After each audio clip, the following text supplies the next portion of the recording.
How do you plan to enhance user engagement and experience amid rising competition? So we broadly focus on helping users do well with their money, and whatever we feel is right for the user, be it nudging them to take up the right investment decisions, we just plan to stick to that. We don't look at what competition is doing as much in terms of driving engagement.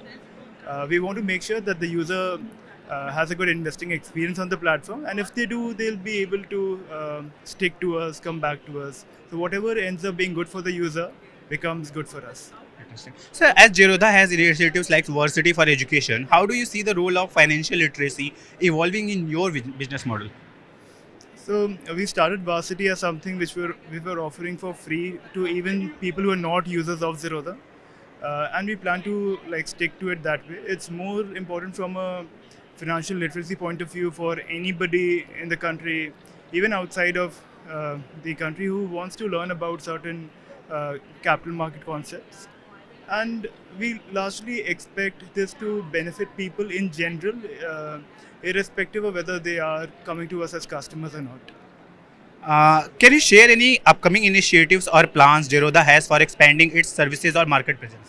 So one thing we've recently done, it's been a while, it's been a year of it, but we've launched a fund house, and we're helping people do better with investing through the fund house. We only have a passive only fund. So what that means is these are very low expense ratio schemes that we have, and largely when it comes to some of these SIPs that we would want to make, um, if it's with schemes that uh, are doing right by you in terms of looking at the broader market, taking a smaller expense ratio.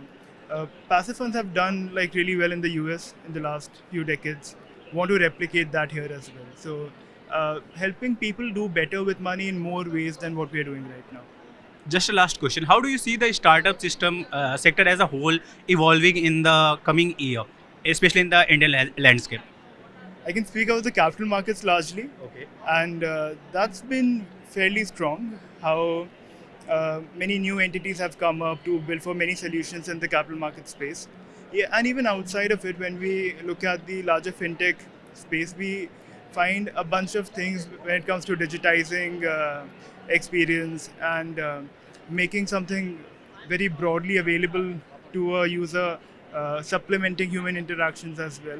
So we know it's not something you can completely do away with, but a lot of experiences that we are building on a product across different types of companies, they're working together right now. So if you look at a startup today, chances are they're working with 10 other startups working on different pieces, and together solving for a product which then they're offering as a front facing app for the customer. Thank you so much, Mohit. Thanks for your timing.